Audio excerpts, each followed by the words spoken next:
नमस्ते दोस्तों, स्वागत है आपका मेरे चैनल में। कहानी अच्छी लगी तो वीडियो को लाइक करना ना भूलें। आज की कहानी है माँ क्या बोझ है। सुनीता जी घर में अकेली बैठी थी, तभी दरवाजे की घंटी बजी। जल्दी में बिना चश्मा लगाए दरवाज़ा खोलने चली गई। एक जाना पहचाना सा चेहरा दरवाजे पर खड़ा था। सुनीता जी की कमज़ोर आंखों ने उनको बहुत पहचानने की कोशिश की और उन्हें अपनी बचपन की सहेली अनीता दिखाई दी। देखकर उन्हें बहुत ही आश्चर्य और खुशी हुई। लगभग 14 साल बाद अनीता उनके घर आई थीं। दोनों सहेलियां मिलकर गले लगकर कुछ देर खूब देर तक रोती रहीं, साथ ही बहुत खुश भी हुई। सुनीता जी ने कभी नहीं सोचा था कि इतने सालों बाद मुलाकात होगी। दोनों बचपन की सहेलियां बैठकर अपनी पुरानी बातें ताज़ा करती रहीं। 14 साल पहले अनीता भी इसी शहर में रहती थी, पर उसके पति का ट्रांसफ़र होने से सुनीता को बिना बताए एकाएक आनन फानन में उन्हें जाना पड़ा और दोनों अंतिम समय मिल भी नहीं पाई थी। ना ही फ़ोन नंबर व घर का पता एक दूसरे को ले दे पाई। फ़ोन नंबर व पता न होने से दोनों का मिलना जुलना बिल्कुल बंद हो गया था और तब सुनीता ने सोच लिया था कि अब कभी अनीता से मुलाकात नहीं हो पाएगी। आज अचानक इतने साल बाद अनीता को देख सुनीता जी की खुशी से पागल हो रही थी। उसके बाद से दोनों अब अक्सर ही मिलने लगी और साथ घूमने फिरने लगी थी। एक दिन अचानक अनीता सुनीता के घर शाम के समय पहुंची। उसने देखा सुनीता बहुत ही परेशान व बुझी बुझी है।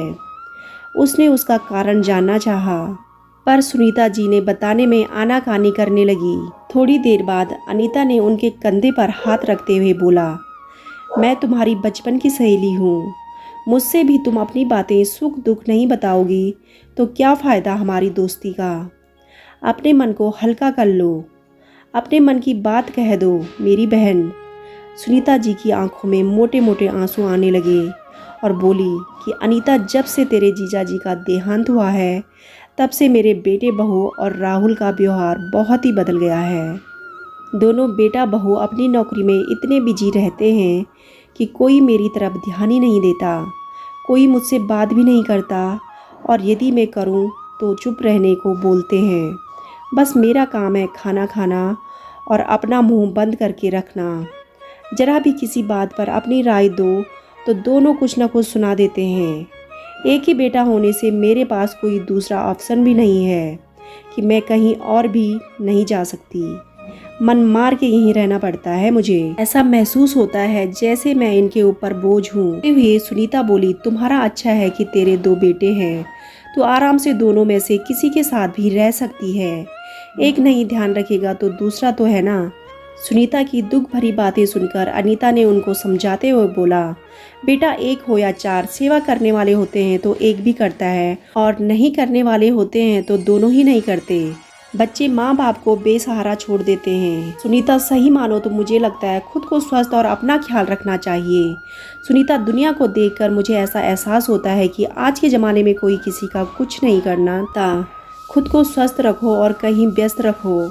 सुखी जीवन का यही सबसे बड़ा मूल मंत्र है। कहते कहते अनीता की आंखें भी नम हो गई। थोड़ी देर बाद फिर अनीता ने कहा, मैंने तुझे कभी बताया नहीं, हम एक ही मकान में 3 अलग अलग मंजिल पर रहते हैं। सब साथ मिलते ज़रूर हैं, पर सबका खाना पीना अलग है, जिससे ना उनके घर में कोई दिक्कत है और ना मेरे घर में कोई परेशानी। सब अपनी अपनी लाइफ आराम से जी रहे हैं, अपनी मन मर्जी से। हम सब आज़ाद रहते हैं और खुश भी हैं, ज़रूरत पड़ने पर साथ भी हैं। वैसे अलग अलग हमारे मेहमान हमारे घर के बारे में कुछ जान भी नहीं सकते। हमारा ड्राइंग रूम भी कॉमन है, जिसमें हम सब लोग साथ बैठ लेते हैं। जब कोई आता जाता है जिससे आने वाले को कुछ पता ही नहीं चलता।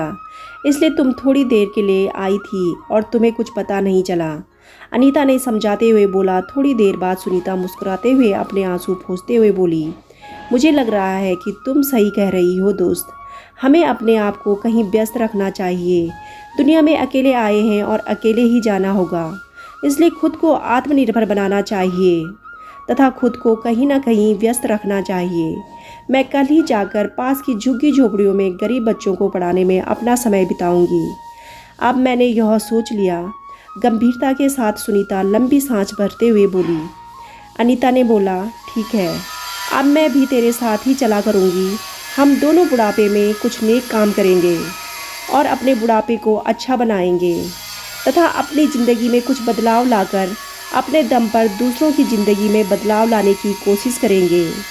कहकर दोनों दोस्त दृढ़ विश्वास के साथ एक दूसरे का हाथ थामकर मुस्कुराने लगी और अब वह दोनों सहेलियां बिजी हैं और पहले से ज़्यादा खुश थी। दोस्तों, आपको कहानी कैसी लगी कमेंट करके ज़रूर बताइएगा। कहानी पसंद आई हो तो वीडियो को लाइक, शेयर और चैनल को सब्सक्राइब करना ना भूलें। कहानी सुनने के लिए आपका तहे दिल से धन्यवाद।